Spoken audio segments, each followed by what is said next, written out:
แม่ผู้ใดยินดีกองมันดีกองไหมมันนั่งกองหลวง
เอาเข้าไปได้เอาไปดูเ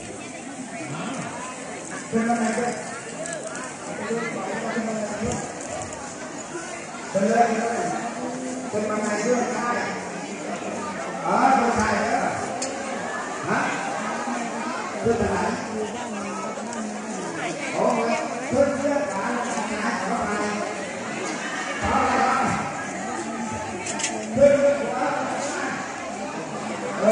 เป็นมาด้วยพ่อแก้วบอลท่าแล้วนะเพื่อนขวาของท่านได้ต้องก้าวไปที่ไหนมาทำเรื่องน้องขอไปเลยมาทำเรื่องดีมาทำเรื่องนี้เรื่องนี้ขึ้นไปอะไรเรื่องไหนล่ะนี่ตอนเราซื้อไปแล้วเยอะนะครับเบื้องขวาโอเคเดี๋ยวตัดตรงเลยตัดตรงไหนเอาขึ้นมาแล้วก็วางแต่เราเชื่อมสักการะต่อมาเลยให้เราวางไว้เลยให้ออกมาเพื่อให้เขาไปเลยวางไว้เลยวางไว้เลยเบอร์เยอะเบอร์วางน้อยจัดการเลยเบอร์นี้วางจัดเลยเพื่อบูชาสักการะไว้ข้างนอกให้ดีก็ได้หมายเลข1ห้าสามสี่คือตั้งเดิมสาวหาห้าสี่สิบสี่อยู่ทั้งลมแล้วก็ลงไปแล้วเอาเพื่อบูชาสักการะบูชาพระสิ่งนี้ก็ได้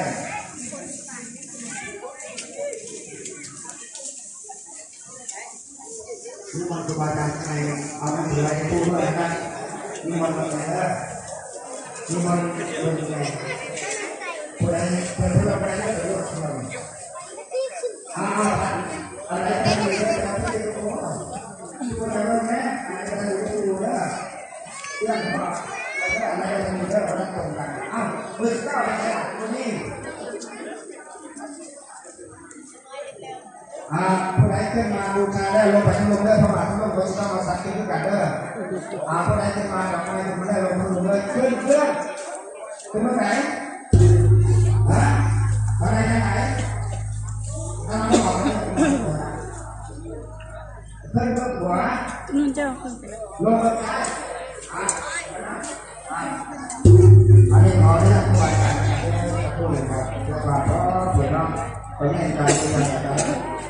เราต้องการเรื่องของตัวเองเอาตัวขึ้นมาเอาตัวขึ้นเลยขึ้นอะไรกันเนี่ยนุ่นเจ้าเข้าไปได้เอาไปดูขึ้นอะไรด้วยเป็นเลยเป็นมาไงด้วยใช่คนไทยเนี่ยฮะเพื่อนไหนโอ้ยเพื่อนการงานของอะไรเพื่อนเป็นมาด้วยพ่อแก้วบอลท่าแล้วนะเพื่อนขวาของท่านได้ต้องก้าวไปที่ไหนมาทำเรื่องน้องขอไปเลยมาทำเรื่องดีมาทำเรื่องนี้เรื่องนี้ขึ้นไปอะไรเรื่องไหนล่ะนี่ตอนเราซื้อไปแล้วเยอะนะครับเบื้องขวาโอเคเดี๋ยวตัดตรงเลยตัดตรงไหนเอาขึ้นมาแล้วก็วางแต่เราเชื่อมสักการะต่อมาเลยให้เราวางไว้เลยให้ออกมาเพื่อให้เขาไปเลยวางไว้เลยวางไว้เบอร์เยอะเบอร์วางน้อยจัดการเลยเบอร์นี้วางจัดเลยเพื่อบูชาสักการะไว้ข้างนอกให้ดีก็ได้หมายเลข1ห้าสามสี่คือตั้งเดิมสาวหาห้าสี่สิบสี่อยู่ทั้งลมแล้วก็ลงไปแล้วเอาเพื่อบูชาสักการะบูชาพระสิ่งนี้ก็ได้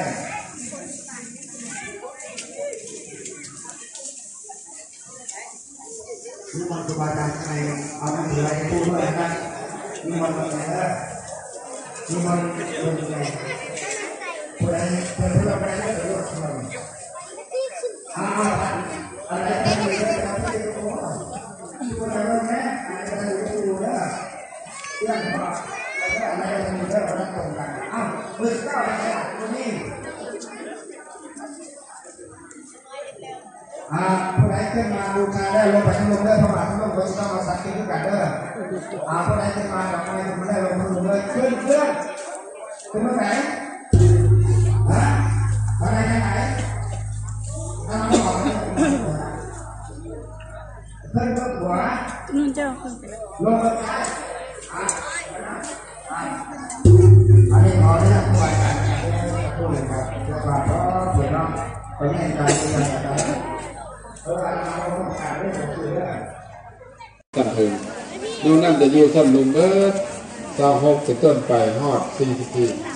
จะอยู่สั้นลุมอยู่สั้นลุมผู้ใดได้เลขใดก็ยืนอยู่ประจำการเล่นสาดอกไม้ทูบเทียนแก่พระราชไตรเครื่องหอมของหอมที่ปะทูปะคันทะมาลาสีนี้เนาะบูชาเบิร์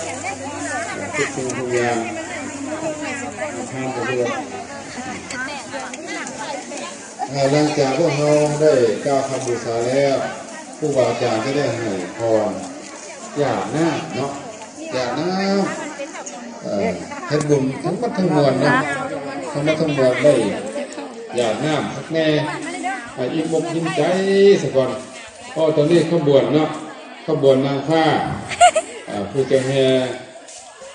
สาริกธาตุก็ดีพระองค์ก็ดีพระไตรปิฎกก็ดีได้มาพร้อมหน้าพร้อมตาแล้วขบวนหามเนาะคันหามก็ได้มาประจำการเนาะอันนี้อาสากำลังคิดอาสาทุกปีก็ได้หลานน้อยพวกนี้เนาะหลานน้อยหลานใหญ่ทั้งหมดทั้งมวลคนบางท่านอยู่ใหญ่เลยหามกันน้อยจนใหญ่อันนี้เป็นสาวพิไลวันเนาะก็จะไม่แห่อาสาสมัครเข้ามาด้วยอันนี้ก็ผู้สาวผู้สาวที่พูดได้หามได้แห่ได้บุญร้ายทำเองเนาะอาจจะเจ็บปวดไข้จะมีกำลังบางตาเข้มแข็งแรงอายุมันควรเงินบ่ทุกข์บ่โศกบ่มีโรคบ่มีภัยเข้ามาอาสา